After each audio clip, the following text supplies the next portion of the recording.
Well, hello there, and welcome to Kids Cooking. I'm Steve, and I sure hope you're ready to stir up some excitement because you're about to begin a series of cooking adventures, especially for kids. I'm going to show you all the skills, the techniques, safety, and meal planning tips you'll need to know in order to make the delicious and delightful recipes you'll find in the booklet that comes with this video cassette. Oh, and one very important kids cooking rule. Before you try any of these recipes, be sure to ask your cooking coach for a hand. Not that kind of hand, but a hand in using the oven and draining hot liquids and things like that. Oh, and one more very important thing. Be sure to watch these lessons in order from the beginning, because each recipe builds upon the skills you'll learn from the previous lesson, and you don't want to miss anything. Kraft is very proud to bring you the Kids Cooking video series, and I'm happy to help you make recipes that you'll be proud to serve your family, your friends, and even yourself. So what do you say? Let's see what we can cook up together. To the gate, we're gonna get right in the 50-yard line, just like last week. It was just too perfect. How about it? Super Bowl, yeah! We're gonna have a great time. I tell you, it's gonna be great. We've got apples, I've got hot dogs, hamburgers, buns, I got cookies. I've got the drinks in the cooler. Did you remember the ice? Sure did. Great. I was gonna make a salad. How about if I let you make it? Gee, that sounds kind of complicated, like something you actually have to cook or something. Well? Well, what? Well, how about if you make a salad? Me? In the kitchen? Come on, buddy, you! I've seen you on a football field. If you can follow a playbook, you can follow a recipe, and I know you're good with your hands. What do you say? Okay, you're on. Great, here, catch! Go wash your hands, it's rule number 1. Yeah! Lesson number 1 is all about vegetable salads. Today you'll find salads just about anywhere in the meal, as a first course, a main dish, an accompaniment, or even dessert. And salads can be made with a wide range of ingredients, such as lettuce, fruit, meat, cheeses, and vegetables. Crispy vegetable salads that are served with the main dish is the focus of our lesson today on salad preparation. We're going to make one of my favorites right now, carrot raisin salad. You all ready? Yeah! All right, let's first line up your offensive unit here. The ingredients you're going to need for carrot raisin salad is half a pound of carrots, which is about 3 or 4 good-sized carrots, 2 stalks of celery, some raisins, and salad dressing. Got it? Got it. The utensils you're going to need to make carrot raisin salad are some paper towels, a shredder, some wax paper. We're going to need measuring cups, a small knife, a cutting board, some spoons, and a mixing bowl that's preferably got a cover. If you don't have a cover for it, we could still survive with some plastic wrap.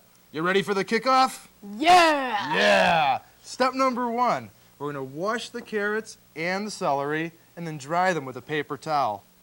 I'll be right back. There's a vegetable scrubber on the sink. Okay. You know, it's important to scrub vegetables. After all, they do grow in the ground. So make sure you scrub them real well to get any excess dirt off that's caught inside the little nooks and crevices and crannies like that. Well, Mike, how's it going over there? Pretty good. Great. Scrub a little faster. We got a game to catch. Oh, yeah. There you go.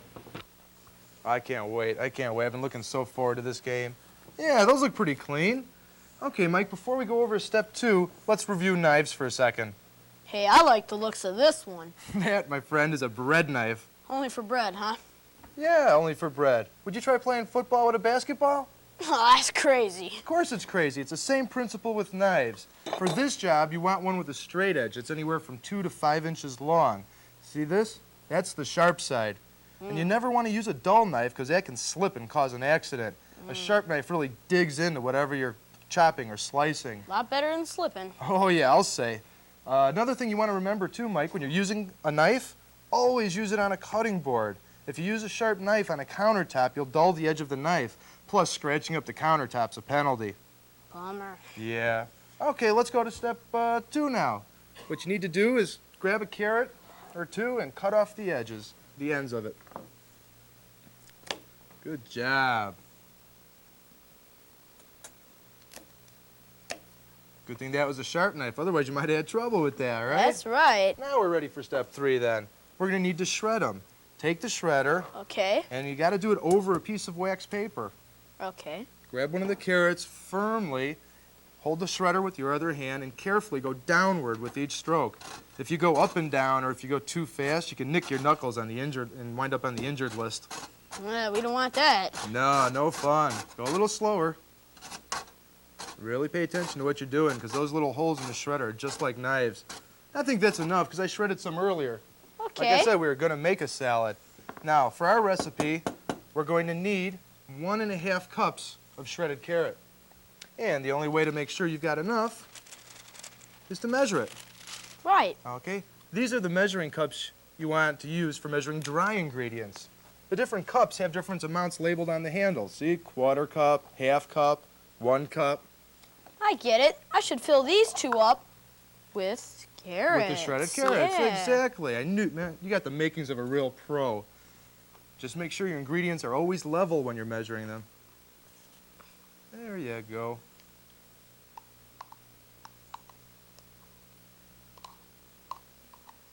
Okay, that's 1 cup. And again, we needed 1.5 cups for this recipe. Okay.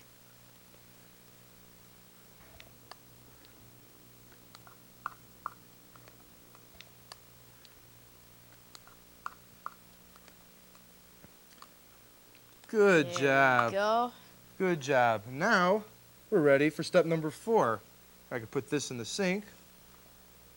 I'll wrap this up in a minute. Step number 4 is to slice and chop the celery. Let me demonstrate and then you can do the instant replay. Okay. Okay, take the knife and carefully cut the stalk of celery into strips. All right. Okay, then line them up like this.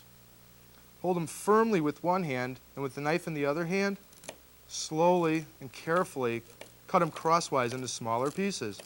And see how close I'm getting? You always want to make sure that your fingers are away from that sharp edge, because you don't want any accidents to happen. Oh, no. Okay, why don't you grab that other slice of, that other stalk of celery, and go ahead and you try.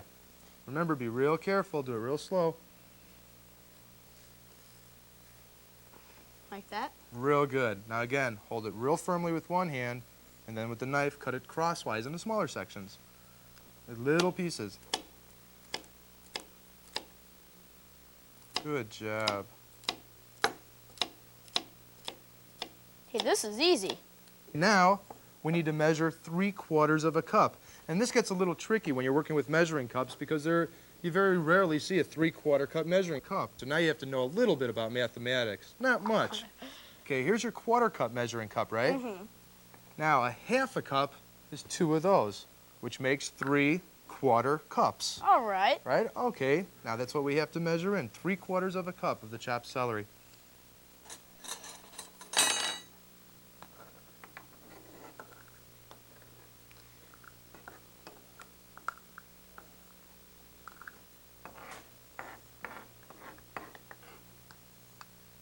Sometimes it's easier too if you use 2 spoons. Like put the cup down, Mm-hmm.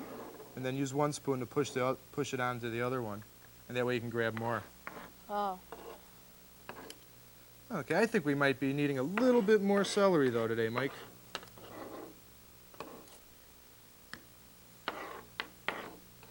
So I think I'm gonna go get another stalk, because again, with recipes, you wanna follow those ingredients just about to the T.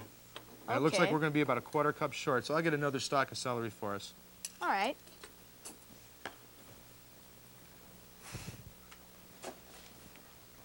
There we go. Okay. Now let's just do the same thing, since you were so good at that. This was pre-washed, right? Sure was. Real careful, keep your fingers away from that sharp edge. Good job.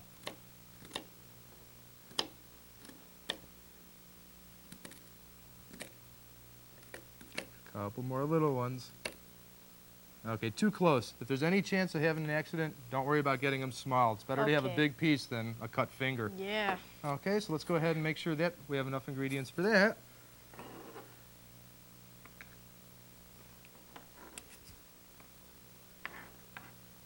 Game starts in about 40 minutes, buddy. Oh. Gotta get there for kickoff. But it's okay, because like I was telling you, I got that parking space reserved. We just pull in, go to our All seats. right. You know what? I think that extra stock made it just about perfect. Let's scoop up those 2 also. You don't want to waste food if you don't have to. All right. Now we're ready for step number 5. Here, let me put these in the sink. We need to measure out. Since you're so good at it, I'm going to let you do this too. 1/2 cup of raisins. You need to do that too. You can go ahead and use that spoon, spoon them out of the Okay. dish. That's right. Spoon them right into the cup. You know what I like about raisins, Mike, is it's almost like eating candy. They're so sweet, but they're naturally sweet, and they're good for you. And they're real easy to carry and store, so you can always take them with you if you're going on a picnic or something like that and not have to worry about them. Yeah. Oh, I spilled some there. That's why we're working over a cutting board right now, so we can save them. Easy cleaning. Good job. Good job. And I can put this in the sink now, too. Okay. Okay, now we're ready to move on to step number 6. In the mixing bowl, we're going to combine the celery, the carrots, and the raisins. So why don't you go ahead and just throw them all in there. All right.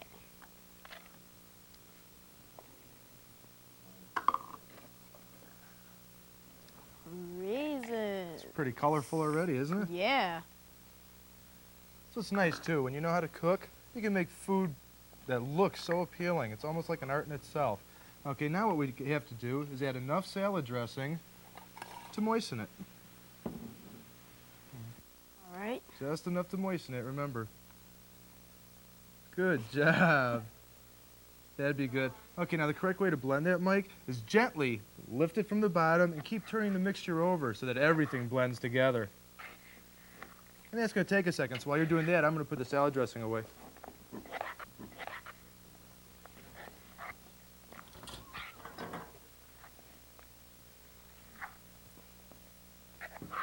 Looking good. Oh, look how colorful that is, too. Yeah. That's sensational! 30 minutes to kick off. Boy, that's going to be a great game. Maybe a little bit more, and I think we're about ready with that.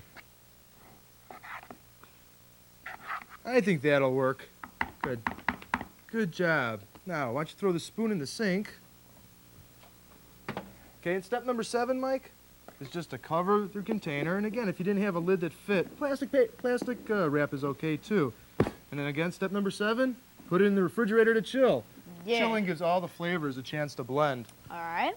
And that's important. All right. Time out for a second. Let's review measuring. Okay, these were the measuring cups you used to measure the dry ingredients, the carrots, the celery. You'd use the same kind of measuring cups to measure any dry ingredients. Do me a favor and grab the flour canister for me. All right.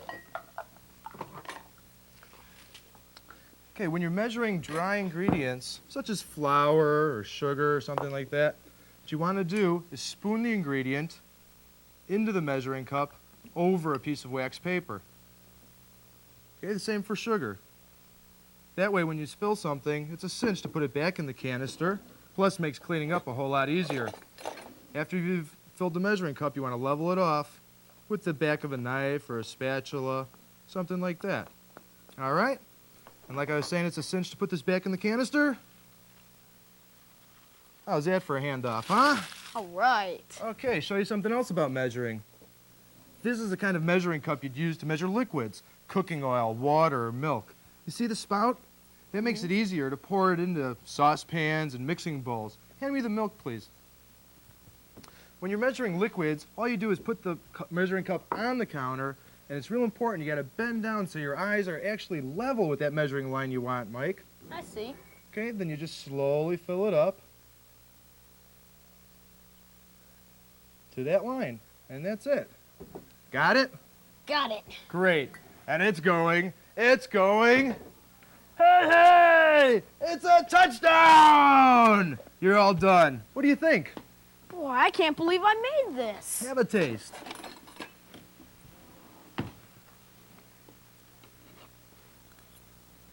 Well, Hey, this is good. This is really good. what'd I tell you? The sweet taste of victory. And you know, you can make your salads look as good as they taste by scooping some of your carrot raisin salad on a leaf of lettuce and garnishing it with some celery. And you can even get fun with it and make a little happy face. Here we are, kids, cooking fans with number 72 who just scored that unbelievably delicious touchdown with carrot raisin salad. Mike, is there anything you'd like to say to your fans at home? Now that you know how to measure and chop, you can make all kinds of vegetable salads, like corn relish. And now it's off to the showers. For me? No, buddy, for the dishes. 20 minutes to kick off. All right. Hand me the rest of those cups, would you? You got it.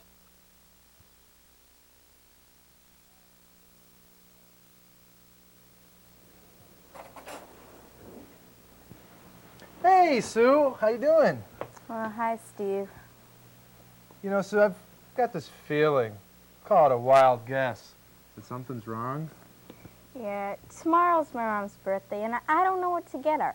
Every year I get her the same boring thing. This year I want to get her something different, something special.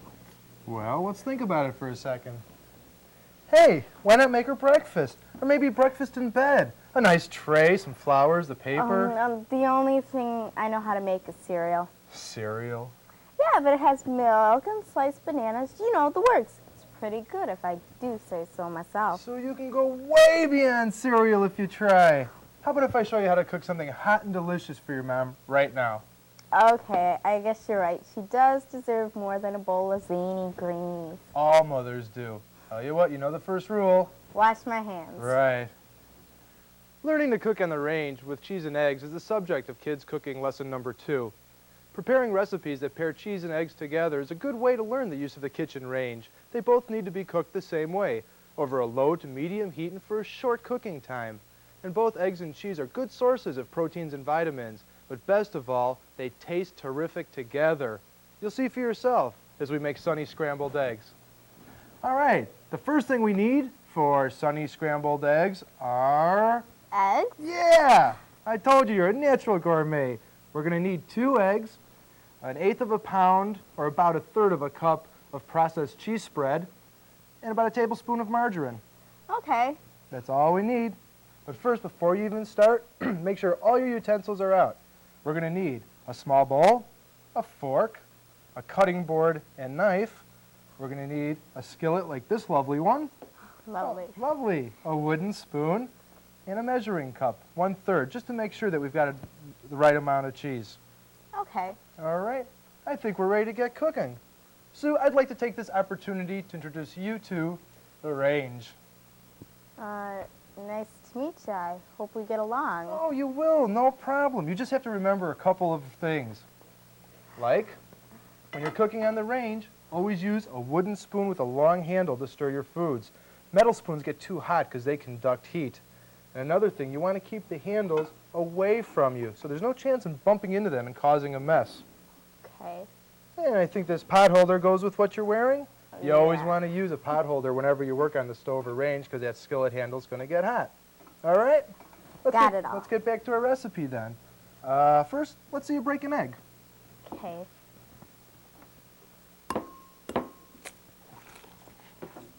Whoops. Like this?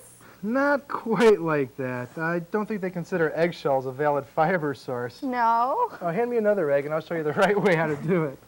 Ooh, made a Actually, mess. that wasn't too bad, though. We only got 3 little pieces of shell in there. Okay, what you want to do is go ahead and tap the egg all the way around the egg along the side of the bowl. That way it's going to be cracked all around, and then you just separate the halves. Oh, that's easy. You know, eggs are really something. This little package of nutrition is loaded with protein, vitamin A, and iron. And you can find eggs all year round, but they should be stored in their original container and kept in the refrigerator. Okay, 2 eggs. Now what? Well, step 2 is to beat them gently with a fork so we can blend the yolks and the whites. Okay. That's pretty easy so far. How am I doing? Doing fine. And that's really about all you need, just so they're blended. Okay, and the cheese? Step number 3. We're going to slice that and then cut it into cubes. Remember, always work on a cutting board whenever you're using a sharp knife or a cheese wire cutter or any implement like that. Okay, again, we're going to need about 1/3 of a cup, so maybe 1 good-sized slice, and we're going to cut that into cubes. Ooh, I love cheese. Oh, and you could do cheese. You could put cheese in almost anything, but it does go especially well with eggs. Okay, cut them into cubes.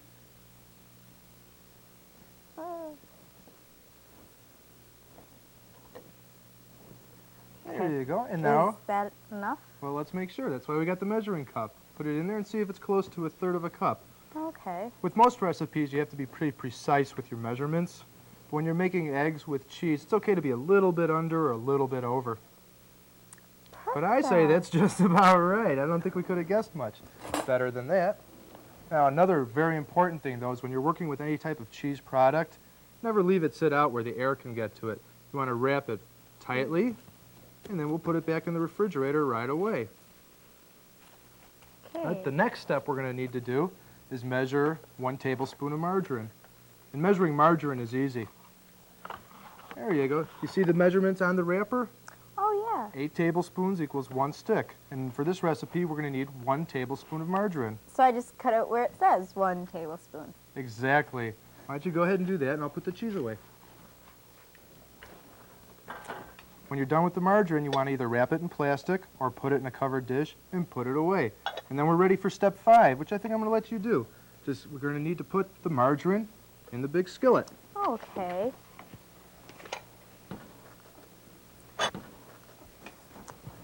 And remember to keep the heat from low to medium, because if you cook eggs at too high of a temperature, they're going to get real tough and rubbery.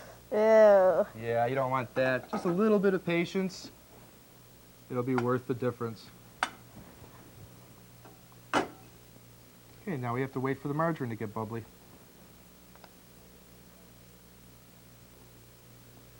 Now we're about ready to cook it, so if you go ahead and put the cheese right into the eggs.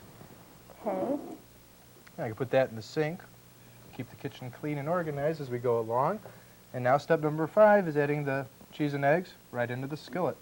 Oh, this is easy. Right, now you just stir it every now and then. But again, use your pot holder and keep a firm grip on the handle. And I could take that and put it in the sink too, since we're done with that. Got my pot holder. And just make sure we stir it occasionally.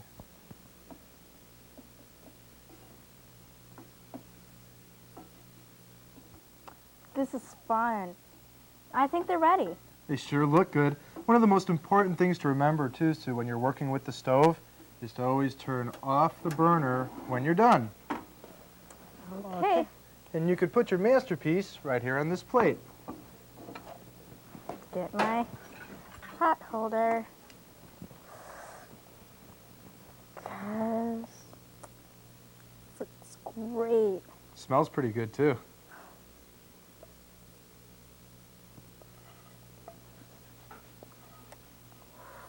Ooh. There we go. Terrific. And I can put this in the sink. And you know, with cooking, you can be real creative with your recipes. You can go ahead and sprinkle some chopped chives on top to make it look more attractive and give it a little Yeah. bit more flavor. Or while you're making this, you could even add pieces of cooked bacon or chopped green peppers and onions Ooh. and serve it on anything, like an English muffin or on bagels. Oh gosh, you know, I'm so excited. I'm gonna look for the perfect birthday card. My mom is going to love this. She's going to love it more if you remember to clean up everything and put everything back in its place. Well, I may not know how to cook yet, but I do know how to clean up. Sunny scrambled eggs are a great, quick way to wake up your mom or anyone else in your family. And now with your eggs and cheese expertise, you can try your hand at making eggs in the nest as well. So see how exciting cooking can be. Without scrambling around the kitchen. Oh, Sue! Bad yolk. What are you trying to do? Crack me up? Met her when school started or something? Yes, that's it. Tell me about her, what she looked like. Oh, she's got, well, I'm kind of embarrassed. It's unlikely, but I am. So this is pretty important to you then? Yes, I just feel it's essential that I present Heather with the right combination of taste and eye appeal. I agree. I mean, I realize this isn't your ordinary Saturday afternoon visit. You want to serve something extraordinary, right? Absolutely. You know, personally, I've always felt that there's nothing more special than the smell of something wonderful just baking in the oven. Yes, now that does seem suitable. But I've never baked anything before, and I'm not sure about the dynamics of an oven. Take it from me, Benjamin. You'll be a master baker when we're done with this lesson. Why don't you go wash your hands and grab an apron? Our lesson number 3 is all about baking. Quick breads and muffins are ideal baking projects for first-time bakers because they can be prepared and baked in a relatively short period of time when compared to yeast breads. And how does peanut lover's bread sound to you? By the way, Steve, did you know that a peanut is not really a nut? It's actually a member of the legume family. Peas, beans, you know. No, I didn't know that. Well, for peanut lover's bread, otherwise known as legumes lover's bread, we're going to need some margarine, some peanut butter. I like the chunky style myself. We're going to need sugar, some milk. We're going to need baking powder some salt, flour, and some eggs. How many eggs was that? Just 2 eggs. That's all we're going to need today. But Should I roll my sleeves up for this or not? you might get a little bit messy when we start messing with the flour. So yeah, why don't you? That'll be a safe bet. Okay. Now, step number 1 is critical and something you should do even before we start, mixing up the ingredients. And that's to make sure that all the ingredients are at room temperature. Otherwise, the margarine is going to be too hard to blend. So we're going to take out 1/3 of a cup about an hour before you need it. Is this about 1/3 of a cup? Yeah, it'll say so on the wrapper. When you take the margarine out, just go ahead and look on the wrapper, and it has the measurements actually labeled on that. And you just cut off 1/3 and hold it out for about an hour, okay? Okay. The utensils we're going to need are some paper towels, some shortening, and just enough flour to be able, we don't need to measure it, but just to have handy, because later on we're going to use these 3 to grease our 9x5-inch loaf pan. Okay. We're also going to need some wax paper, a wire cooling rack. We'll need 1 of each medium and large mixing bowl. We're going to need some toothpicks, some measuring spoons, a couple of table knives, a couple of large spoons, a wooden spoon. We're also going to need some rubber scrapers and measuring cups for dry ingredients and measuring cup for liquid. I know it seems like a lot, but when you taste this bread, Benjamin, you'll see it's worth it. Now, in most baking recipes, it calls for a preheated oven. Step number 2 is to turn the oven on now so that it has plenty of time to heat up. Okay, today we need our oven at 350 degrees. Fahrenheit, you mean, of course. Of course. Of course. Okay, now step number 3 calls for greasing our loaf pan. So we're going to take that, and all you do is take some paper towel. Great. Put some shortening on it. And then rub it all over the inside of the pan, making sure you get the bottoms and the corners. You might want a little more. Good, good. See, this way later on when the bread's ready to take out of the pan, it'll come out real easy. Won't stick to the sides. It'll even look nice too, because the sides will be real smooth and even. Okay, now the second step for doing this, we just need to sprinkle a little flour. Here, why don't we use, I have a little spoon here we can use. We'll just take some out of there, pop it in. But how much should I take out? Actually, just enough to dust the inside. So it's really not much. Is enough? Sure, we could always pour out the excess. Okay, now we need to shake it up so it goes all over.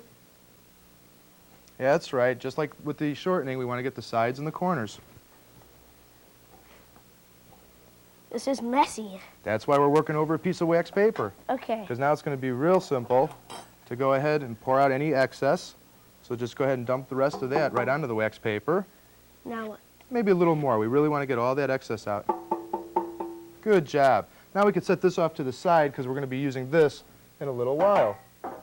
And to keep the kitchen nice and clean, let's just go ahead and throw this out in the meanwhile. And then we're going to move on to step number 4. Okay, we're going to need the large mixing bowl for that. We want to blend your margarine, so we can grab that and use your rubber scraper to go ahead and take it out of your little dish there. There you go. See how soft it is? It's going to be real easy to blend now. Good job. And I can put this in the sink. And what we want to do is mix 1 cup of sugar into that. That's right. The sugar is more of the grainy 2 powders. Okay, and we'll use the large wooden spoon to go ahead and mix that up. But how long should I mix this? Keep going until it's light and fluffy. Okay, so that might take a little while. Go ahead and just like mash it. Don't be shy. Mash it along the sides of the dish and everything, because you want to mix that up real well. Okay, now we need to add to that. We could just leave the spoon in the dish for right now because we're going to be mixing that again too. We'll put this off to the side. Now we need to measure 3/4 of a cup of peanut butter. So if you can grab the peanut butter, and we could use a spoon to scoop it out. Now how should I do this? Well, just go ahead and pack it in there, because whenever you're working with ingredients like brown sugar or peanut butter, it's important that you pack that all the way down into the cup to make sure you got the full amount. Because sometimes air, like in between your spoons, air can get in between there. You might not see it, and it'll be real deceptive. So you really have to really pack it down. Takes a lot. But it'll be worth it. You'll see. Okay, now what we'll use to level that off with, though, is actually the straight edge or the back of the table knife. That way it's truly level because the spoon's kind of curved. Okay, go ahead and put that in there, and I'll hold this for now while we do the other cup. And again, I don't have to tell you because you're such a wizard, but you know, if you were explaining this to a friend how to measure it, you know, of course, that a half cup is 2 quarters, and this being a quarter cup makes 3 quarter cups. Good. Now once it's packed, remember, level it off with that. Now use the back, not the serrated edge, but the back of the knife where it's straight. Good. My mistake. Once in a lifetime. Well, I'm glad I was at least able to witness it. Okay? And I could put that in the sink. Here, we'll just put the extra off like that. Okay, now what do I do with this? Now we're going to go back and blend that in as well. Use the rubber scraper to get it all out. And I'll put this away while you're doing that. Okay. Great. Now, right from there, we can go ahead and add 2 eggs to that mixture, and then we'll blend that all together. And again, I'll put these in the sink so we can keep it clean while we're working. Okay. Good. Here's a trash bag. We could just, trash can, we could just throw that right in there.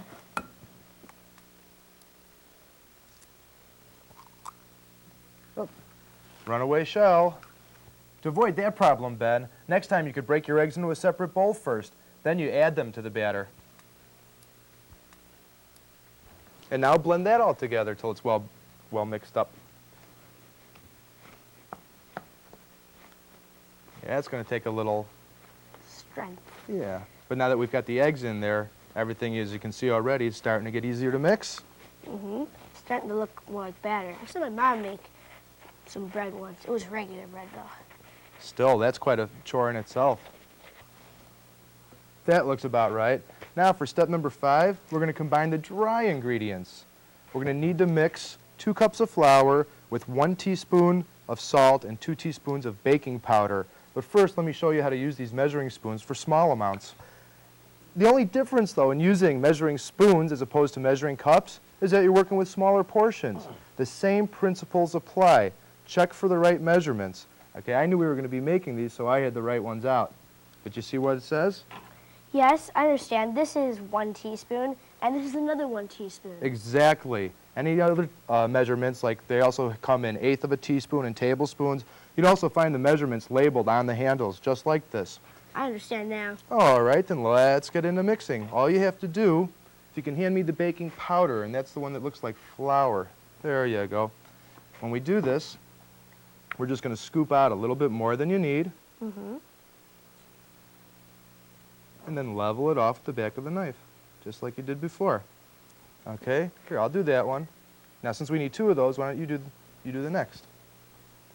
Should I level it off over here or over there? No, because if you level it off over the bowl, you're putting the extra in there, and then you'd be actually getting more than you need. There you go. Good job. Yes, I know. Okay, now we also need 1 teaspoon of salt, and you know what salt looks like. Green. Okay, we need 1 teaspoon. It'd be basically the same thing. Scoop out a little more than you need, and level it off with a knife. And remember, use the back of the knife, the dull edge. Great. And now we need, oh, all we needed was 1 of those. Okay. Okay, now go ahead and put in 2 cups of flour. 1 cup and 2 cups. Right. Good job. And we can use this spoon to mix it up very well. Now this you want to mix up because remember we had just that little bit of salt and the powder on the bottom and then 2 cups of all this flour on top. So that's got to be mixed pretty well. Pretty good. And again, trying to keep it clean as we go along, I'm going to put these in the sink. Now, when we go on to the next step, which is step number 6, I believe, we need to add the flour mixture and 1 1/4 cups of milk to our batter. Now remember, when we're measuring milk, we put the measuring cup on the table, and we bend down those so your eye's level with the ingredient. Bend real far down. So it's actually level. We need 1 1/4 cups. Should be right up to that line. Little more, little more. Perfect, as usual. Okay, now, so that this doesn't get all over, let's move this out of the way. See how nice it is to work over wax paper? Yeah. It's so easy to clean things up. Prevents a big mess. Sure. There you go. We'll throw that away. Okay, now, when you're mixing this, we want to alternate. First put some flour, then some milk, and blend it up real well, real good each time. Remember, just a little of that. Enough? You can put a little bit more in. Good. That'll work. And now start blending that first.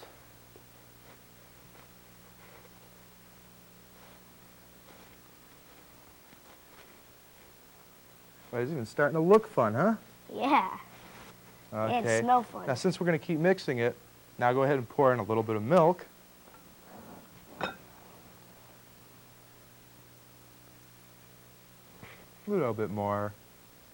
There you go. And now we'll blend that.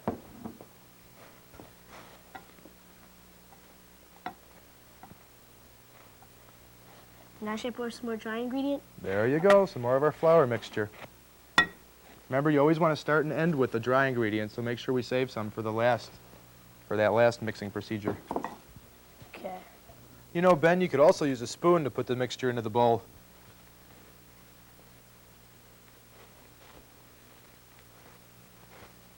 Starting to look like the one your mom made? A little. Except yours is much lighter. You'll be surprised how light yours is when we're ready to pop it in the oven.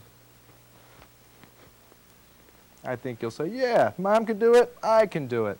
What's nice is after you show Mom this, she'll say, yeah, if Benjamin can do it, I can do it. And if anyone can do it, I can do it. Go ahead and pour all the milk in. That'll be fine. Okay, and again, if we clean up as we go, we get a clean kitchen, which you know, of course, is a happy kitchen. There, how's that? Yeah, that looks about right. Go ahead and put the rest of the flour mixture in there. And now that has to be blended up especially well.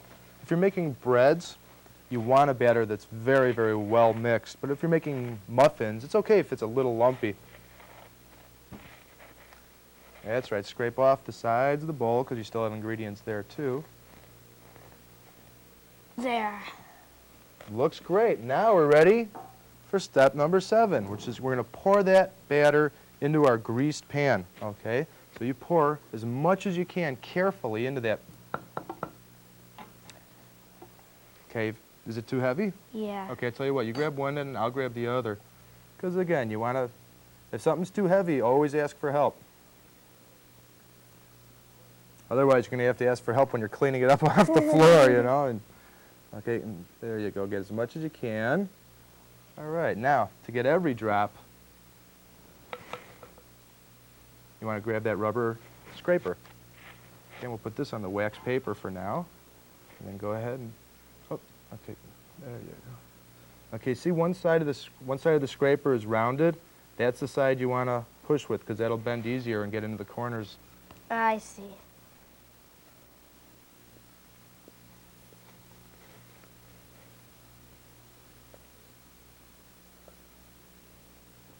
There.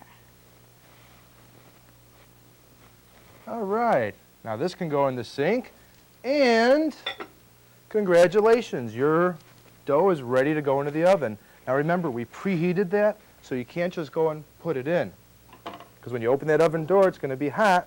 Use a pot holder. Use your pot holders. Good thinking. And we'll let that bake.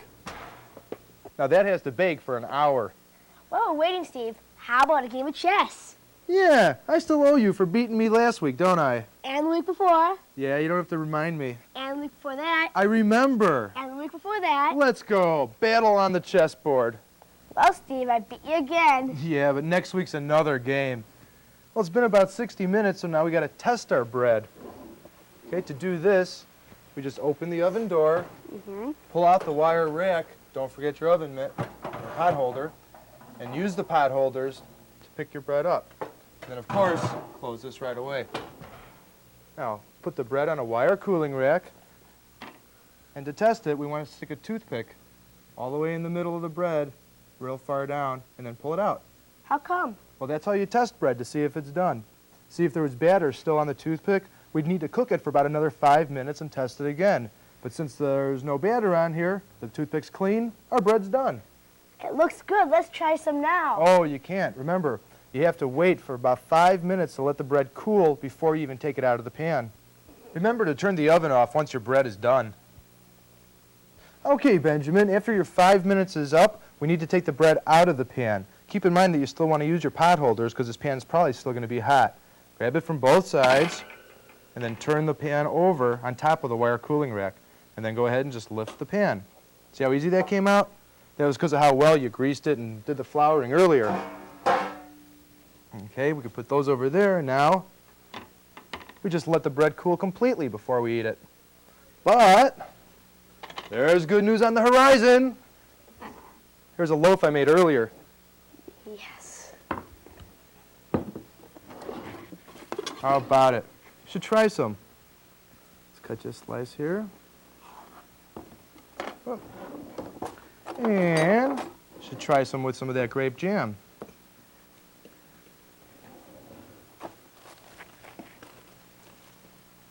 It's like a peanut butter and jelly sandwich. It's- Only much better. It is. I don't think there'll be any leftovers. It's pretty good, but I'll tell you what, if you do have to store it in a plastic bag. That Okay. looks correct. And then squeeze out any air. And then close it with a twist tie. And what's nice, too, about breads is if you don't eat the whole loaf in a day or two, it's okay to freeze it. Oh. Here's another type of bread you can make. It's called banana nut bread. What's nice about this, too, is that you already have all the techniques you need to know to bake it. And once you do, you'll find it's just as easy to make and just as tasty. Did you know, Steve, that a long time ago, Chinese people used bananas as medicine? No kidding. Now that'd be real easy medicine to swallow. So tell me, what's the special occasion anyways? You and Heather going to watch some TV, a movie? Well, actually, she asked me to help her with her history trivia paper. Well, at least we know you're going to get an A in baking on Saturday, huh? Yeah. I'm going to have some of this. It's great. So you've got a lot of friends that are really competing for this thing, huh? Uh-huh. How many people altogether you think? I think about 2. That's all? For the Yep. whole thing? So this really sounds like it's quite a challenge for you. It is. Do you have any good ideas? Now tell me again, what exactly is Student of the Week? Every week, our class picks the one person who brings in the most informative project. Like Jamie, who showed us how to eat corn on the cob with braces. And Ashley, who did a slideshow on the shopping mall. I just can't think of anything to do. Oh, hold on a second, Katie. You're a very talented girl. I mean, you can cook.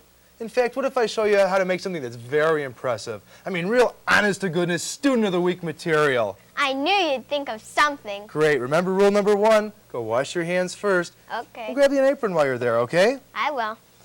Lesson number 4 is all about oven main dishes. A main dish is the main part of the meal. Many main courses are cooked in the oven, such as roasts and casseroles. Today we're going to help Katie win Student of the Week with that mouth-watering and eye-catching tuna confetti casserole. All right, you all set? Yep. Okay, the ingredients we're going to need for tuna confetti casserole are a box of macaroni and cheese, some margarine, some milk, a can of condensed cream of mushroom soup, some peas, a can of tuna, and some cornflakes. Oh, I get it. It's tuna confetti casserole because of all the different colors. You got it. Now, as far as utensils go, what we're going to need is a 3-quart saucepan, a big colander like this one. We're going to need a strainer with a smaller bowl, a fork, a slotted spoon, a couple of rubber scrapers, a couple of wooden spoons, a small saucepan like I've got here, and a 1.5-quart casserole dish. And never forget a pot holder. How can you tell if it's a 1.5-quart casserole? Well, normally it says so, either on the side or on the bottom. But if it doesn't, you can always tell by using your measuring cups and water and see if it'll hold 1.5 quarts. That's neat. So how do we start? Well, first step, we want to drain our tuna.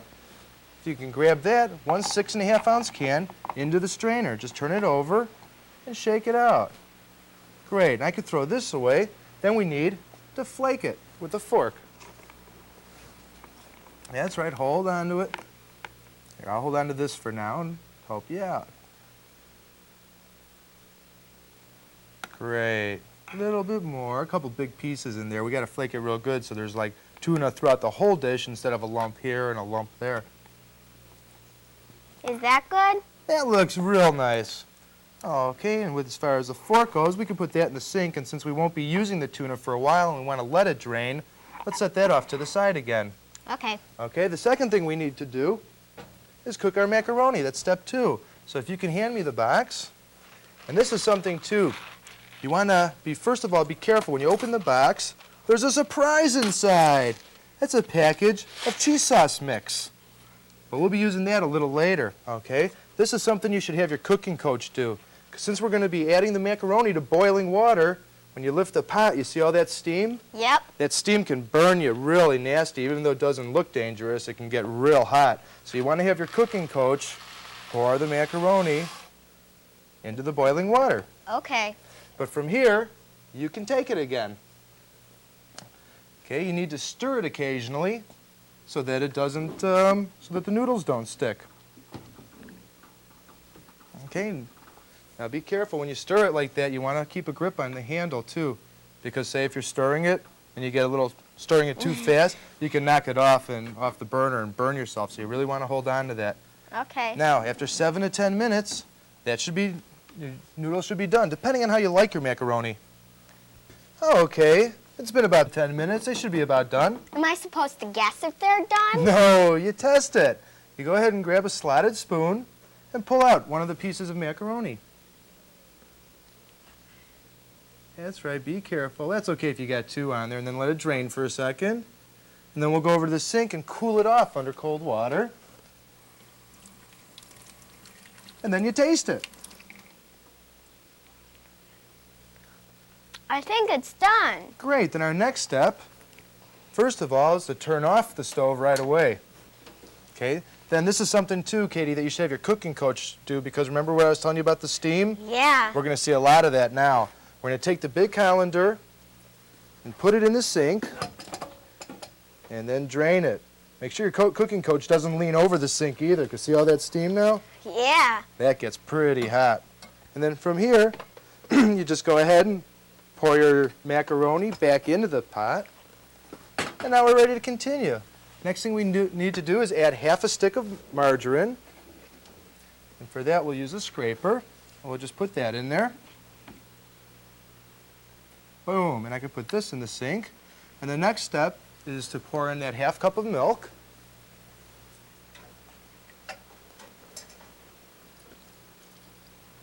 Good. And then finally, and this is what makes it taste real exciting, a packet of cheese sauce mix. Now you want to, there you go, shake it up, get it all down there, and then we'll just tear off the top. That was pretty smart doing that over the pot so that nothing spilled on the floor. I can throw that away.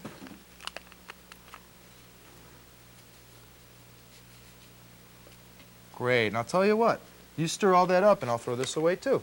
But remember, you want to use your pot holder and keep that pot steady.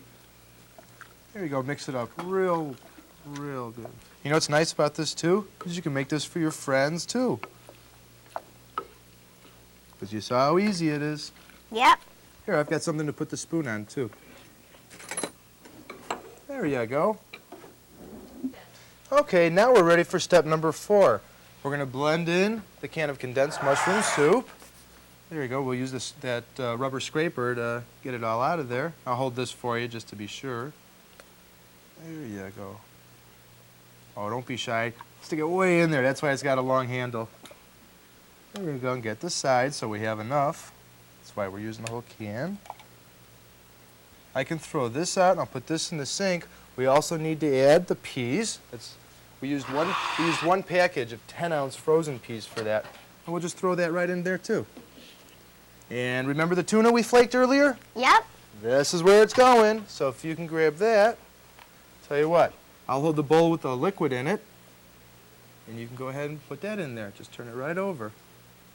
There you go. Now what we need to do is mix it all up again. Now we could use the same spoon for this one, but again, we got to hold that pot steady. Stick it at the bottom and try to lift it over a little too. Maybe that'll be easier. Okay, yeah, what I was talking about lifting over from the bottom, that's called folding it. What you do is you just grab it, scoop it up, and turn the whole thing over like that. Okay. And we'll just keep doing that. You know what? This is almost stirred up enough right now. Okay, our last step, and I'm going to let you do this now. Maybe a little bit more. There we go. That looks about right. Okay, our last step, don't forget your pot holder. We're going to go ahead and put that right into our casserole dish. Why don't we put this here so you don't have to reach all the way across, too. We can just turn that over. Is that too heavy? Heavy. Okay, then I can do that. If you wanted to do this, too, without a cooking coach, you know, at this point, for this one step, because remember, you need a cooking coach for the other two, you can go ahead and just use your spoon and take a little time. And just do it real patiently, you know, just spooning some out and putting it in there. And you can keep doing it that way, too. Right. Now, for step number 6, Katie, I've already melted 2 tablespoons of margarine in the small saucepan. We're going to go ahead and stir those cornflakes in it. And remember, you want to hold on to it with your pot holder. Great, we'll stir that up. There you go. We'll stir that up really nice. You want to make sure all those cornflakes get some margarine on them. Okay, and from there now, we're just going to go ahead and spoon them right on top of our casserole. Okay. Nice job. Now scrape out the rest. Never want to waste food if you don't have to.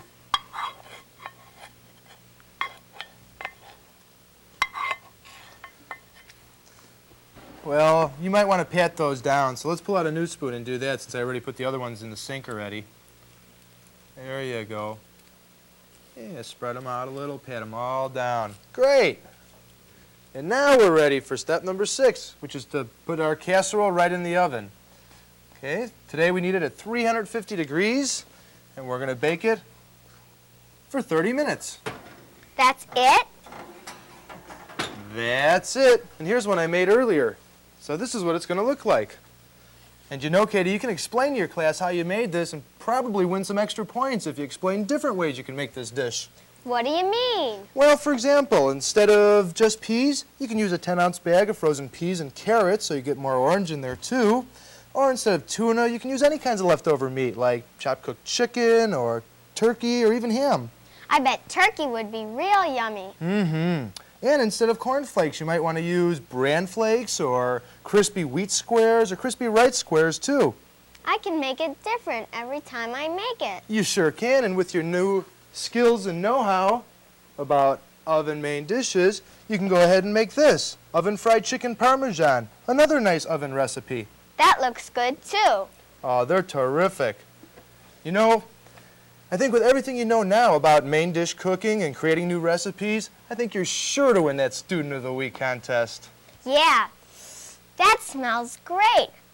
This is definitely a winner of a recipe. So what kind of prizes are they giving for this contest? Well, they give you like books and erasers and pencils and stuff like that.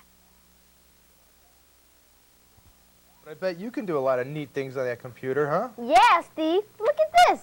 Wow, that's incredible. Pretty futuristic. You know, there's something in this kitchen that's pretty high-tech, too. Here? Yeah. Get out. No lie. It can transform some vegetables or a potato or even popcorn into something real special, and in just minutes. Oh, I get it. It's a joke, right? Oh, it's not a joke. It's this microwave oven. Say, Travis, how'd you like to become a microwave wizard, too? That'd be neat. Great, go wash your hands. Learning to cook in the microwave is convenient and fun. Cheese sauces could be made in a snap in the microwave and used in a variety of ways. Over fish, vegetables, ham, or pasta, lots of other goodies. And lesson number 5 is all about microwave cheese sauces. What is a microwave anyway? See, a microwave's a kind of energy. Let me show you. There's a special tube inside this oven called a magnetron tube, and that changes ordinary electricity into these microwaves. And then the microwaves bounce all over on the inside of here. Rub your hands together real fast. Feel the heat? Yeah. Great, that's caused by the friction of your hands. It's the same thing with this. The molecules from the energy of the microwaves makes the food molecules move real fast. Well, that causes friction between them, that causes heat, and that's what cooks the food. I guess that makes sense. And cooking with a microwave takes a little sense too, Travis. For instance, you should never use a microwave unless your cooking coach is there. Why not? Well, see, different microwaves operate differently, and your cooking coach could show you the right way to use yours. Oh. Oh, okay. Another thing to remember too is always use microwavable cookware. See, there's special cookware made just for the microwaves, but you could also use stuff like paper plates or paper towels. Another thing to remember, food should always be in the microwave before you turn it on. And never turn it on if that door doesn't close tightly. Say, Travis, what do you say we get started? Yeah, I want to see how this thing works. Great. Our first recipe is for a cheddar cheese sauce. For that, we're going to need to shred 4 ounces of cheddar cheese, or half of an 8-ounce package. Okay? I did that a little bit earlier. But what's nice about cheese sauces, too, is you could use other kinds of cheese, too. You could use Swiss or Monterey Jack, maybe some mozzarella or even Colby. There's so many kinds of cheese to choose from, and you might want to make more than one kind of sauce. Do you make them all the same? Sure do. The only difference is the cheese.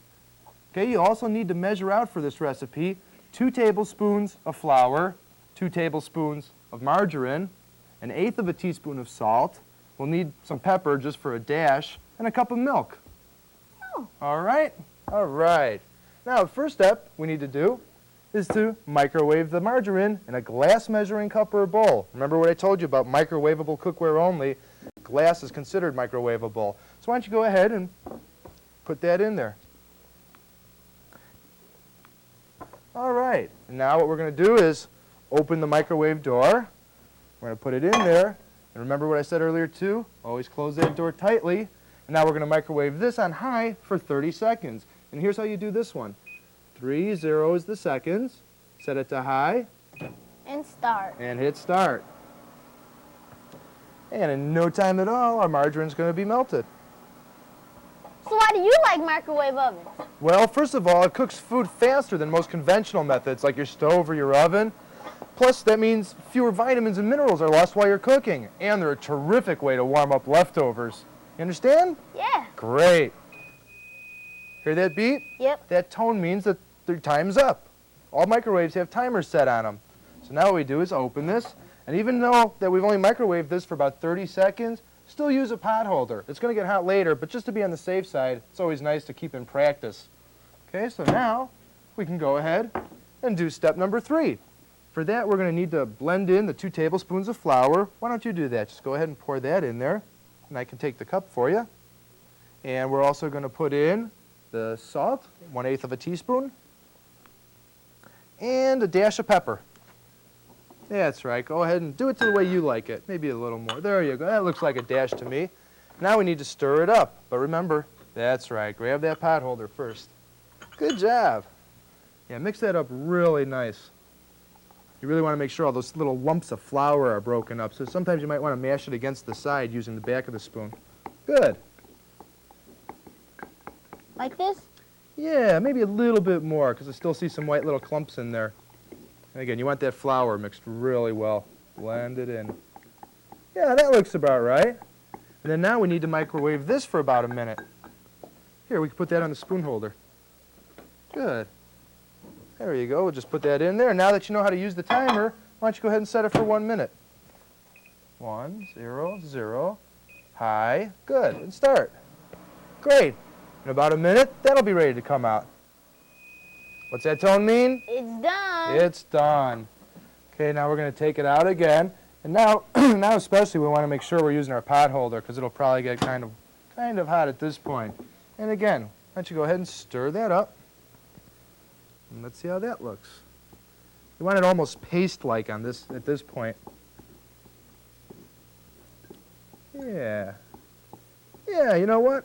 I think that'll work, and that means we're ready for step number 4. We're going to add 1 cup of milk. When we do this, we want to blend it real well also. So what you want to do is pour about half the milk in, then go ahead and stir up your mixture. And then we'll do that with the second half. Here, I'll hold this so you can get it all in there. Great. And then hold on to that measuring cup too, because when you're stirring it, you don't want that measuring cup moving all around, possibly falling off the side of the counter or anything. There you go. Just stir it like you're making cocoa or chocolate milk. Good job. Good job. Yeah, go ahead and throw the rest in. And I'll take that. Thank you. And we'll stir that up real nice. Doesn't look like cheese sauce yet, though, does it? Not at all. Trust me. Get like a couple of real good ones. Good job. Now we can put that on the spoon holder, and now we have to microwave that. For how long? About 3 or 4 minutes until the sauce thickens. Now since you want to stir this after every minute to keep that mixture smooth, what we're going to do is set it for a minute, but we'll do that 3 times though. Okay. Okay? So why don't you go ahead and do that since you're becoming so fluent in that. And start. It's the flour that's going to make the sauce thicken. I see it's bubbling. Good, that's how it's cooking. It's those molecules moving real fast, causing that friction again, getting real hot. And that means Ready. it's ready, but it's just ready to stir at this point, right? Because we want to microwave this for about 3 or 4 minutes. Okay, again, hold it with the pot holder so it doesn't slip off the counter, and go ahead and stir that up. All right, we just need to stir it up, and now, tell you what, can you handle that by yourself? As far as lifting it and putting it in the microwave? I think so. Don't be thinking so, you got to be sure. You don't want to take a chance in the kitchen with hot liquids. I got it. Okay, then you know what? Let's put it back in here. Good job, and we'll microwave that for another minute and stir it again. And that'll be 2 minutes so far out of the 3 or 4 that we need. One more. Oh. Oh, we got to hit high. There you go. Should be ready for Okay. next. Now again, be real careful. If there's any doubt that you can't lift it, if it even feels shaky, it's smarter to say, can you help me with this, than to risk that danger of dropping it and burning yourself. Good job. Now, same thing. We need to stir it up. Oops.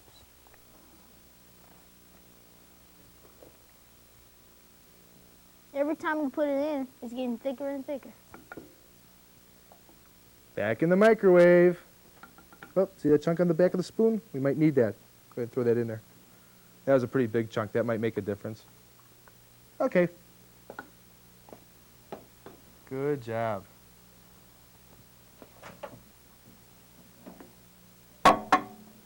Okay, 1 more minute. You're getting pretty good at programming this. See, it's not that much different than a computer. Is it? This is going to be great. It is. There's so many things you can do with cheese sauces. Plus, it's really impressive. Like, say your mom makes a nice dish or something, have your dad help you with the things that I'm doing, and that way when she brings out her dish or something like that, you can say, hey, Mom, how about some cheese sauce to add to that? She'll be pretty impressed, huh? Okay, go ahead and get a firm grip on that handle. So I can even see how hot it is now. Wow. Ooh, nice and thick, just the way we want it. Okay, let's stir it up one more time. Yeah. And now we're ready, I think, for our last step. Why don't you go ahead and throw our 4 ounces of the shredded cheddar cheese in there?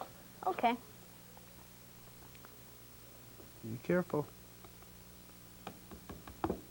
Good. And I can take that bowl and put it in the sink for you. And don't forget your pot holder. Grab that and stir that up real nice. Get that real smooth and even. Oh, okay. I think that's good enough to go ahead and put in the microwave one last time. How long do we microwave it this time? This one for about 30 seconds to a minute, just until the cheese really melts inside the sauce. Good job. Got it? Okay. Put that right in there. And why don't you go ahead, 30 seconds. See, another thing you want to remember too is, like when you have increments in a measuring or in a recipe that say microwave it for 30 seconds to a minute, you always want to start microwaving it at the smaller increment, right? Because you could always cook it longer, but once food's cooked, you can't go back and uncook it, right? Can't freeze it over. Nope, that you can't do. And also a lot of times too, it might just be a little shy of being done. You don't have to cook it for a whole long time, just 10 seconds at a time. Because again, a microwave cooks food fast. And I think we might be done. Why don't you go ahead and take it out and let's take a peek at it. Let's stir it up one more time. Looks good. As a matter of fact, it looks like cheddar cheese sauce. As a matter of fact, I think we're done. There it is. Wow, this is incredible. I thought you'd like it. You know, there's another recipe too to make instant cheese sauce, but that's the trick. Now it's an instant cheese sauce. And for this one, all you're going to need is an 8-ounce jar of processed cheese spread and a spoon. That's it. A lot easier than our last one? Yeah. Think you can handle this if I walk you through it? Sure. Okay, here's the hard part. Remove the lid. That wasn't hard. It's about the hardest part of this recipe. Step 2, put it in the microwave.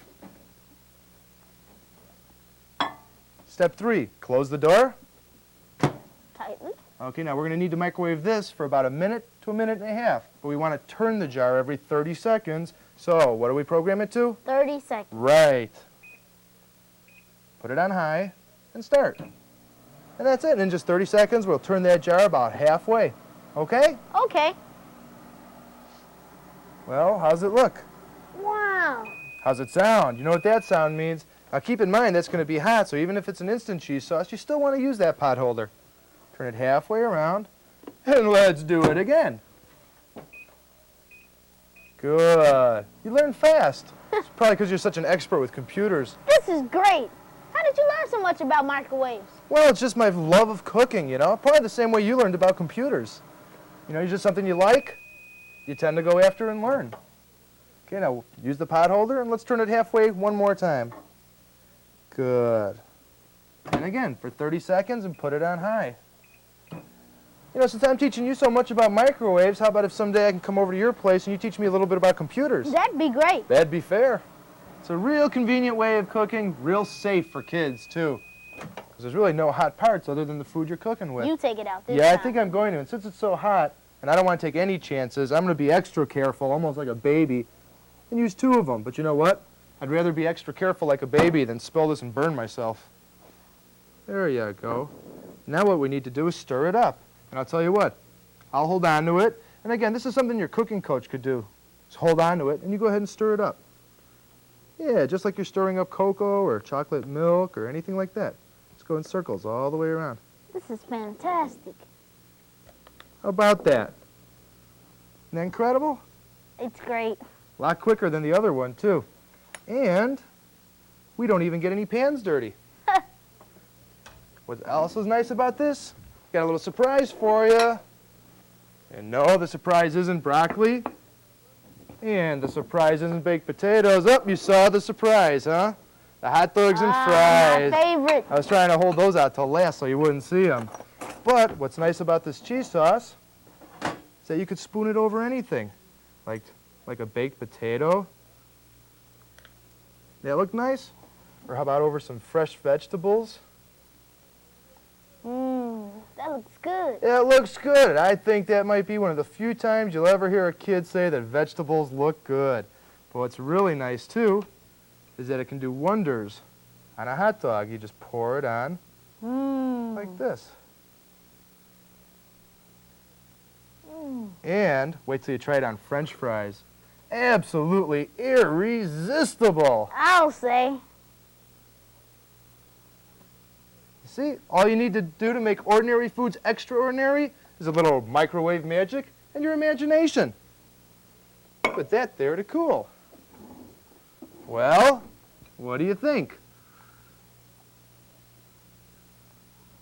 Excellent. Say, Travis, how about showing me another printout on that computer thing of yours? No way. I want to see what else this microwave can do.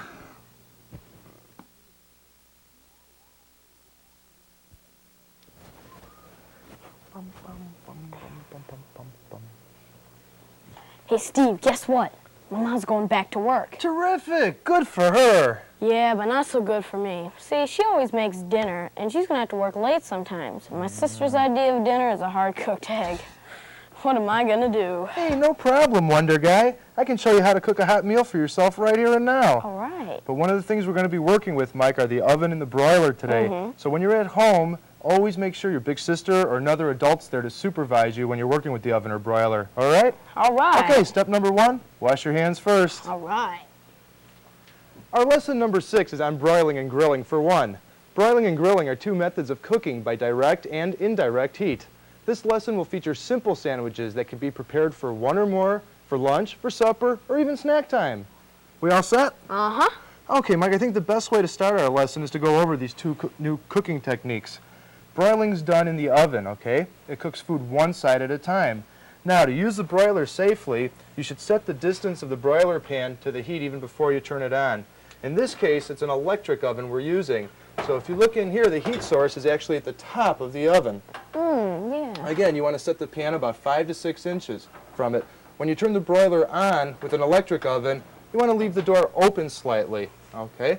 Some people have gas ovens too. In that case, the broiler is actually underneath it, and that's where you'd be broiling the food. Oh. When you broil food in a gas oven, though, you'd want to close the door all the way.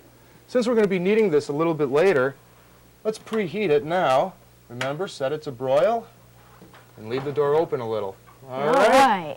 Okay, for our first recipe, these are what you're going to be using. These skillets are what you use to cook something on the stovetop. For our first recipe, you're going to need to know how to cook bacon, so why don't I teach you that right now? Okay, first use your tongs and put a piece of bacon into the skillet. This recipe is going to be called Dandy Cheese Grill. Good stuff. Okay, Sounds good. when we cook bacon, Mike, we want to keep the flame at a low heat. That way the bacon cooks evenly and without shrinking. And when we're cooking it, we're going to turn it occasionally. All right? That's right, Mike. Turn it nice and gentle so that the grease doesn't spatter. If the grease spatters, not only does it cause a mess, but it can burn you real bad. That bacon grease is pretty hot. Okay, Mike, when the bacon's crisp, it's done. Then use your tongs to carefully take it out of the pan and drain the bacon on a piece of paper towel. And don't forget to turn off the stove when we're done, too. You know, it's important to drain foods like bacon or ground beef from their excess fat or grease, because that's not healthy for you, so you want to get as much of that off as you can. When you're working with bacon, too, since we're only working with one slice, there's not that much grease in here. So what I'm going to do is I'm just going to put this on a trivet over by the sink and let the bacon grease cool. When you do this at home, though, let your cooking coach handle the grease as far as draining that out of the pan. Okay, and now we're ready for step number 2. We're going to need the 2 pieces of whole wheat or raisin bread, a slice of cheese, and an apple ring, and some soft margarine. Okay, so I think I'll let you do the honors. We're going to start with a cold skillet. There you go. And grab the margarine. Okay. And using an ordinary table knife, go ahead and spread some of the margarine on one slice of bread.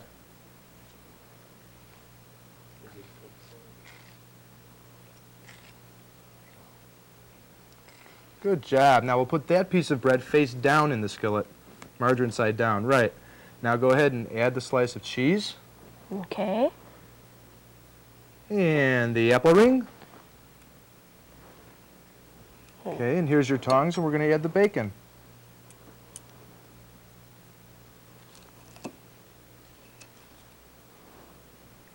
Good job. That way you get the bacon over the whole sandwich. I can put this in the sink. Now what we need to do is spread a little bit more margarine on the last slice of bread. Hey, this is easy. Oh, it's great. It is an easy dish to make. Okay, now we're going to put that piece of bread face up, margarine side up on the sandwich. Okay. All right. And I can put this knife in the sink. And step 3 is to put the skillet over here on the stove. And we're going to cook that at a medium heat. And we're going to keep cooking that until the bottom slice of bread gets a little bit golden or a little bit brown on the bottom. You might have to take a peek in a little while just to be sure, though. That looks good. Go ahead and flip it. Okay. Hey, there we go. You could just go ahead and straighten that up. Good Okay. job. And we'll just cook that for a little while longer to make sure that side of the bread of the sandwich gets golden brown too. All right. Okay, and that's how you make your dandy cheese grill. Or you can put it on this plate. And again, remember, we always turn off the stove as soon as we're done. Okay, you can go ahead and put your sandwich on there. Looks good. Oh, it's great. And there's other ways you can make a dandy cheese grill too. You can go ahead and use pineapple slices instead of apple rings, or heck, even use a piece of ham instead of the bacon. And I know you're going to love our next recipe. It's called bagel pizzas. Pizza? Pizza's practically my middle name. Well, for our bagel pizzas, all we're going to need is a plain bagel, some pizza sauce, and a slice of mozzarella cheese that's been cut in half. With frozen pre-sliced bagels, all you have to do is separate the halves by pulling them apart. Yeah, that's easy. Sure is. Now, step one, we're going to take the teaspoon, ordinary teaspoon like you'd use to eat with, scoop up some pizza sauce and spread them over both bagel halves. Use the back of the spoon, almost like a butter knife, spread it evenly over the whole bagel half. Good job. Mm-hmm. Now we'll get the other one. This is easy.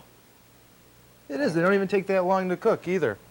Step two calls for broiling our bagel pizzas for about 5 minutes. Okay. Remember to use your pot holder because that broiler pan's going to get hot. Mm-hmm. It doesn't have to be in the broiler to get hot, too. It can get hot just sitting on the stove waiting. All right. And then again, they're going to broil for about 5 minutes. So we'll stick them in the broiler. And remember, using an electric broiler, keep that door open slightly. All right. Okay. This is going to be great. Well, our time's just about up. It should be ready about now. Okay. Looks like it. You know, before we pull out a hot broiler pan from the oven, you want to set a trivet out where you could rest it so it doesn't burn the counter. We just put these in the sink. And trivets come in a variety of ways. This one's wood, there's ceramic ones, there's iron ones.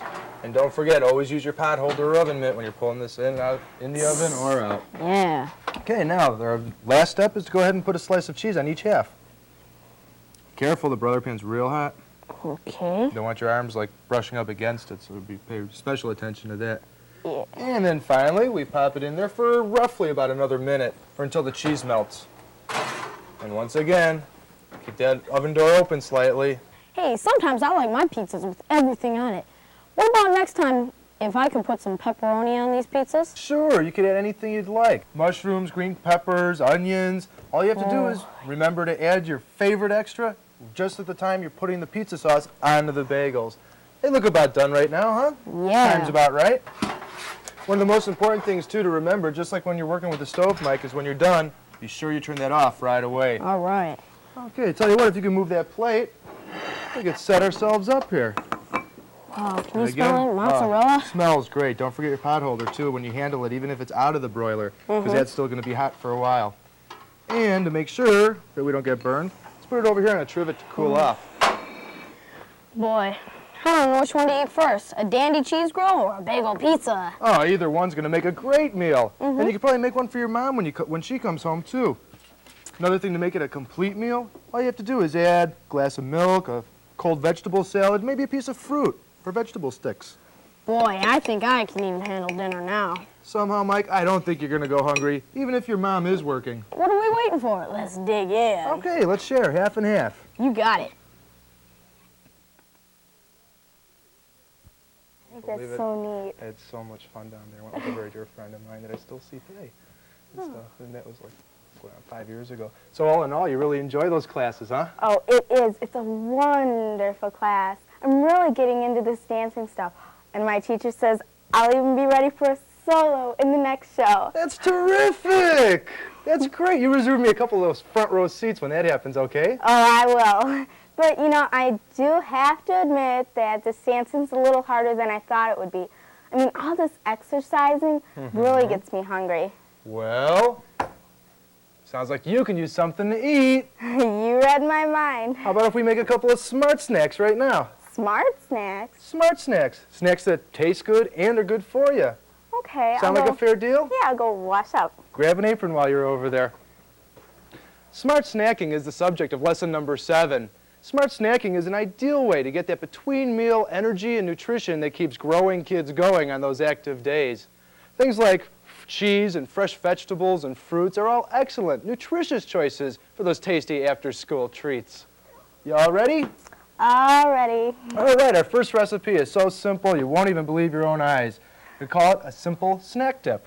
Okay. Okay, for this, all we're going to need to do is measure a 1/4 cup of the mayonnaise, and I'm going to let you do the honors. Oh, gee, thanks. There you go. And I need my spoon. I remember what you taught me. I love mayonnaise. Goes well in so many different things. You can make a horseradish and mayonnaise sauce for some roast beef or prime rib. Goes well with ham, like on ham and cheese sandwiches. And of course, we won't even talk about the countless uses for salads it can do. Oh, There, I'll you throw can that in the have sink. Thanks. I always get the dirty work. Yes. Good job. Nice and level. You do remember everything we've learned. course. You're a good teacher.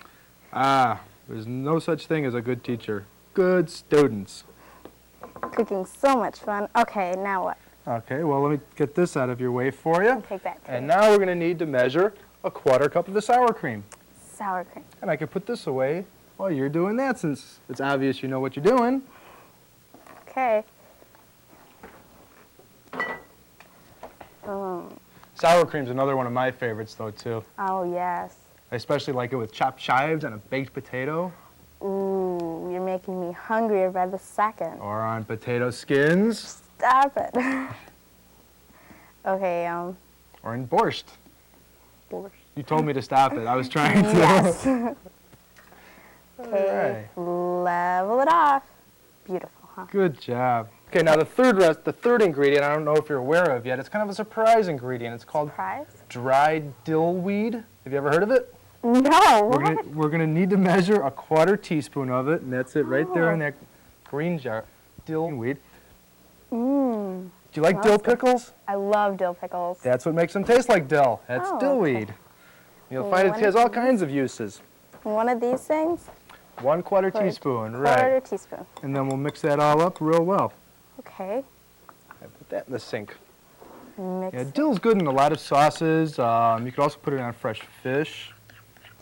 Okay. Stuff real well. There you go, and then you blend it up real well, mixing it all up. And when you're done, go ahead and sneak a taste. Okay.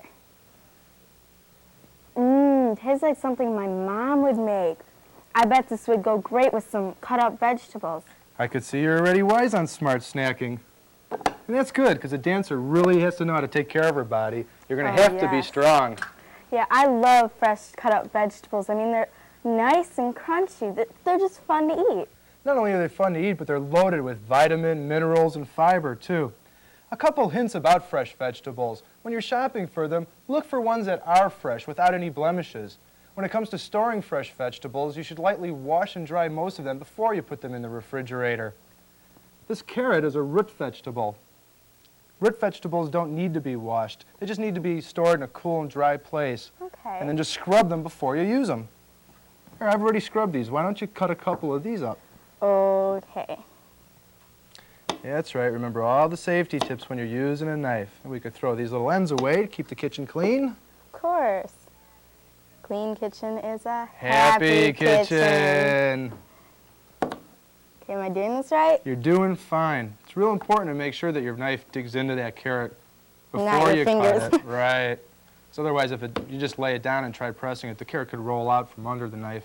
Yeah, then you really have to watch for your fingers. Okay. All right. Why don't we put these right on the tray with the rest of the carrots then? Okay. What about these? Oh, with broccoli and cauliflower, all you have to do is separate the head into stalks and then break off the buds or tear them up. Okay. Oh, this is fun. It's so easy. Or we can put these back on the tray too, so when we're ready to eat, all that'll be there. Okay. All right. Another snack that I like a real lot that's filled with vitamins, fiber, and calcium are fruit and cheese kebabs. Oh, they're cute. And they're so easy to make. All you have to do is skewer your favorite pieces of fruit with cubes of cheese. And you could use any kind of cheese you want. You could use cheddar, Colby, Swiss, Monterey Jack, whatever you'd like. You want to try making a couple of them yourself? Of course. What's your pleasure? There's our fruit. Oh, okay. Bananas. Some grapes. And strawberries. Strawberries are My great. favorite. Again, just like with fresh vegetables, when you're shopping for fruit, look for ones that appear fresh without any bruises. You should buy apples when they're already ripe, but you can ripen bananas at home yourself. Just leave them in a fruit bowl or in a loosely closed bag. And you should wash fruits like grapes or strawberries before you use them. But again, just like with fresh vegetables, don't let them soak too long because, again, important nutrients can wash away. Okay, I think I'll have banana, strawberries, grapes, of course, cheese. Ooh. Okay, and another strawberry. Now I've got my fruit and cheese bob. Bravo! A stunning solo performance. Oh, and this is for you. Well, thanks for thinking about me. Put that right there. Ooh, they're Sure. nice. Now, like other milk products, cheese is a great source of calcium. Calcium is what your body needs to develop strong bones and teeth. And cheese is real versatile, too. You could snack with cheese on crackers or use a processed cheese spread and spread it over apple wedges or pear wedges. Another snack that's real nice, too, is processed cheese in a celery stick. And it fills that little groove, and it's real colorful, the orange inside the green celery. I bet it's great. It's terrific. But another dairy product that I like a lot is yogurt. And our next smart snack is called Quick Yogurt Snack. Another easy recipe. Okay. What's your favorite preserve? Strawberry. How about it? I knew you were coming by. Okay, for You know this, me. all you have to do is measure half a cup of the yogurt. You want to use plain yogurt so that you can go ahead and flavor it yourself. Right, half a cup.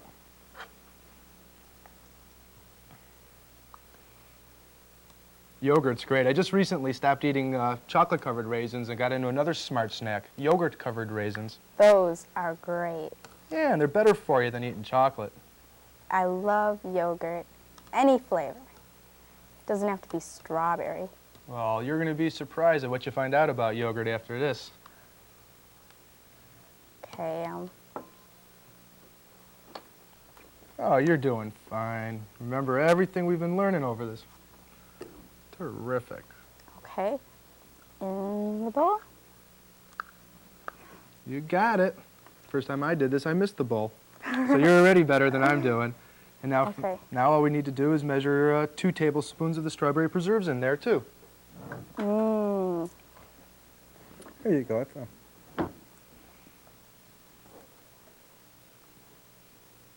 Yeah, this sometimes gets a little messy, but as long as Yeah. you take, you're patient with it and take your time, you can control it pretty well like you're doing. Okay, 2 of these. 2 of them. 1. I know this is gonna be good. You know what's real nice about this too is that you don't always have to use just strawberry. You could also use any other flavor you'd like. Personally, I like blueberry preserves myself. But then even after you flavor it with the preserves, you could also throw things in there like granola or raisins or dates or even chopped nuts. Getting me hungry. Okay, stir it up. Blend it real well. Make it real pretty. And while we're doing that, I can put these away. Because as long as we keep it going, keep the kitchen nice and clean, it'll be a lot less we have to do later. Here goes. Mmm. Wow. It's rich and creamy, delicious. You could use this over like some cut up fruit chunks and everything, You right? sure can. You can put it on any kind of fruits. Oh, And great. now you know how to make 3 smart snacks. That's it? We're done? That was quick. Snacking smart doesn't take a whole lot of time. And it can be very tasty. Yes. If you don't eat up all these vegetables, though, right away, you should store them in like an airtight container or a closable plastic bag in the refrigerator. Cut up fruit, on the other hand, doesn't last quite as long or keep as well, so you should only cut up what you're going to eat right away. Or eat the extra. Or eat the extra. Good choice. Something else to remember, too, is like when you're planning snacks, they should be planned in order to provide good nutrition, just like you do with your regular meals. I mean, all these smart snacks are quick to fix. Great. They're great. They're full of vitamins, minerals, protein, calcium. And what's nice, even though they taste great, they won't fill you up and ruin your mealtime appetite. Plus, they're going to help you grow up to be healthy and strong. I guess Ballerina does have to watch what she eats. Everybody has to. Now, how about helping me clean some of this up? Oh, a ballerina with dishpan hands? No one's going to be watching your hands. They're all going to be too busy watching your feet. Come on, my prima ballerina. Grab something. Okay. So cool. Tell me about that new house. Well, I have my own room. That's great. Pretty big, too. My mother said it was a semi-mansion. A semi-mansion. A semi-mansion. That means the basement's probably finished for your dad and Yeah. everything, huh? It's going to use it as an office. That's great. So when's your family planning to making the big move, Travis? End of the week. End of the week, so Yep. soon? That's terrific, though. You're going to have what? New house, Yep. new neighborhood, which means new friends, Yep. new school. That's Except the great. school's 2 miles from my home. And I have to eat in the cafeteria. Hey, that's not a problem. We can pack your lunch for you. How about if I figure out some possibilities right now? Okay. Great. Remember rule number 1? Go wash your hands. Great. And grab an apron while you're there, too. Sandwiches on the go is the subject of lesson number 8. Sandwiches have always been a favorite of the brown bag bunch. Whether you travel to school or to the beach, it's always more fun to take a lunch you've packed yourself. Plus, you know you're going to have something you like to eat. How are we doing over here? Almost ready. Great. What a chef look. You look like a pro already. Okay, as far as possibilities go, how does lunchtime egg salad sound to you? Really good. Okay, great. For this easy recipe, we're going to need 4 hard-cooked eggs. Okay. Okay, and here's how you make them. Okay, first, we're going to put 4 eggs into a saucepan. Okay, now you need to cover them with enough water so that the eggs are covered by at least an inch of the water. Okay, so we need to fill that up. Otherwise, the whole egg won't cook. So that's why you want to make sure it's really covered. And the reason I say is an inch is because some of that water is going to steam out while it's boiling. So this way it's covered through the whole time.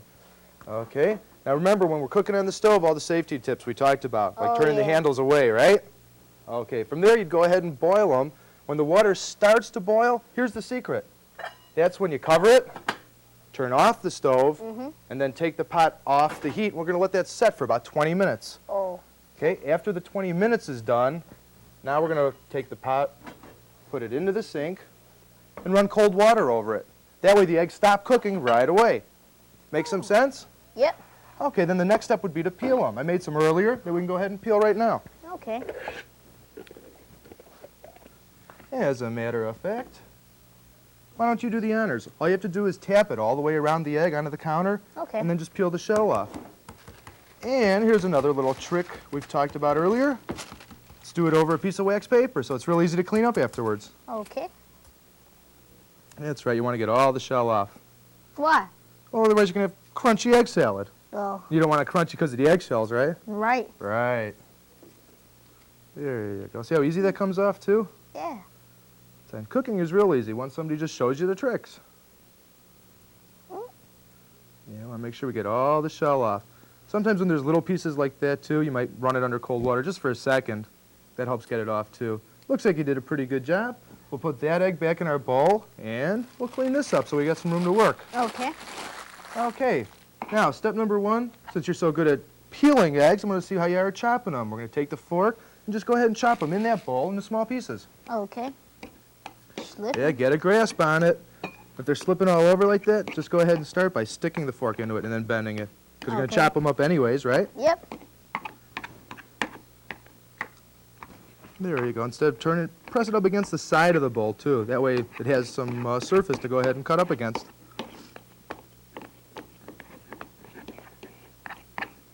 That's starting to look pretty good. Good job. I think that's about right. Okay. Okay, we can leave the fork in there for right now. There. Now let's put it on the side, though. Okay, second step, you want to add a 1/4 cup of chopped celery. I took care of that earlier. Just throw that in there. And I'll put that in the sink. Okay. 2 tablespoons of pickle relish. Now use the scraper to make sure we get it all out of there. Good job. Now we need to measure 1 teaspoon of mustard. So let's pull the mustard over there. Now we're going to use a teaspoon for that. Oh. So grab the mustard, pull it out, and then we're going to level it off with a spatula and put any excess back into the jar. Like this? That's it. Go ahead and put it in there. Now to make sure you get it all, just use that rubber scraper again. Okay. Terrific.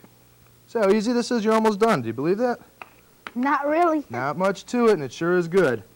Okay, now we can put that back, and the next step is to add just enough of that salad dressing, just enough to moisten it, okay? It's always nice, too. Start out with a smaller amount, because that way you could always add more later on. Like this? That looks like a good amount to start with.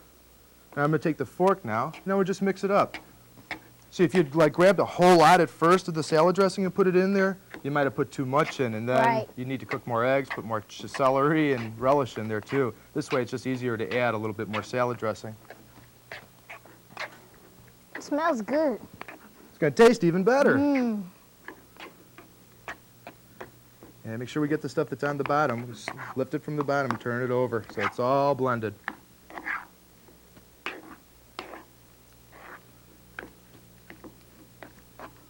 Great. And when you're done, you're going to have enough for 4 lunch and egg salad sandwiches. I'm not that hungry. I'll help you eat this. Don't worry, buddy. Now, if we can put that over there. Now, for each sandwich, what we're going to do is grab 2 slices of the bread. Like to use whole wheat in this case. Now, we're going to need that salad dressing again, okay? So grab that. Now, spread enough salad dressing so that you have some on each slice. Oh.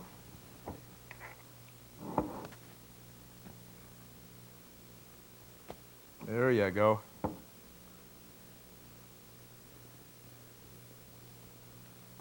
Okay. All right, now just add enough salad dressing to top like one of the sandwiches, one of the slices of bread. Maybe about a Okay. quarter of what we used already. Okay. Since this recipe is basically for 4 sandwiches. Like this? Yeah, just put it right in the middle and spread it out. And let's get this knife off this jar. A little bit more because you want to Yeah. get the edges and stuff. You could use the back of the spoon to spread the egg salad evenly over the rest of the sandwich. And remember now, in case you had friends over, Yep. this recipe was for 4 sandwiches, so we only want to take about a quarter of the egg salad that we've made. All right, Oops. there you go. And then top it with the other slice of bread. And your sandwich is done. Can I cut mine in half? Sure. You want triangles or rectangles? Triangles. Good choice. And you know, if I make you lunch the night before and store it in the refrigerator, that means one less thing I have to do in the morning. That's true. And even though this lunch and egg salad is good for you, it'll taste even better and be better for you if you include other goodies from the 4 food groups, like maybe some vegetable sticks or some pieces of fresh fruit. Now that's what I call a real lunch. It's fun to pack a lunch, Travis. It's almost like a game to plan a different lunch for every day of the week. Like, for instance, you could use some of that leftover egg salad and fill a pocket pita or a piece of pita pocket bread. Just open it up, scoop some in. And then what you'd also do is like wrap some lettuce leaves separately. Okay, that way when it's time for lunch, you take the lettuce leaves out of the wrapper, put them right here in the sandwich with it, and then you've got a nice lunch. What about peanut butter and jelly sandwiches? Those are easy to make. Peanut butter and jelly sandwiches are terrific. And you know what else you can do is try adding banana slices or apple slices on there too. They're delicious. Another tasty sandwich that I like a lot is cream cheese, but you mix nuts and raisins in it. That's pretty good. I have that on Thursdays. Or you know what else you could do? Take some leftover roast beef and a slice of cheese. That's pretty good too. Fridays. Right, just make sure that when you make your sandwiches, you wrap them in plastic or put them in a closable plastic bag like this one. That's to keep them fresh, right? Right. There you go. And we'll squeeze any air out before we go ahead and finish sealing it. There. Okay, what's really nice too, as long as we're talking about taking your lunch to school, a vacuum container is a terrific lunchtime friend. Not only does it keep soups hot, but it can keep vegetables cold too. So that means you can carry cold salads, take them to lunch with you. But basically, it's an ideal way to carry our second recipe to school, savory sloppy joes. That way they'll still be hot using a thermos. They'll still be hot by lunchtime. Are you sure they'll still be hot? Well, you know what you got to do? You got to do something first to make sure. We're going to fill it with hot water, let it sit for a minute so the container gets hot, then empty the water and put your hot food in it. At lunchtime, all you have to do is spoon it into a bun that you've wrapped separately. So you want to wrap it separately for 2 reasons. One, you want to keep the meat hot, your sloppy joes hot in the thermos, plus you want to keep the bread fresh too. So then all we would do is spoon some out. Like this. Yeah, it'd still be nice and hot for lunch. Well, I guess I'm ready for school now. I appreciate your help. Thanks, Steve. Hey, wait a minute, Travis. Wait a minute. It's almost lunchtime. Don't you want to stick around?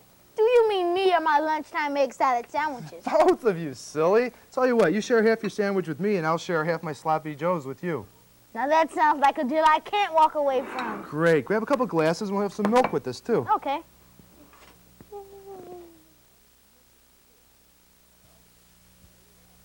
Well, there you have it. Lots of recipes for you to try. a number of cooking skills for you to practice, and several key safety tips that you should always keep in mind. Oh, and that reminds me, be sure to begin every cooking experience with your cooking coach's permission and help, okay? All right. So hey, thanks for joining Kids Cooking. I hope you've enjoyed everything you've learned about cooking so far. Once you try it for yourself, I'm sure you'll find it as much fun and as delicious as I do. So take care, have fun with it, and we'll see you in the kitchen. Bye-bye.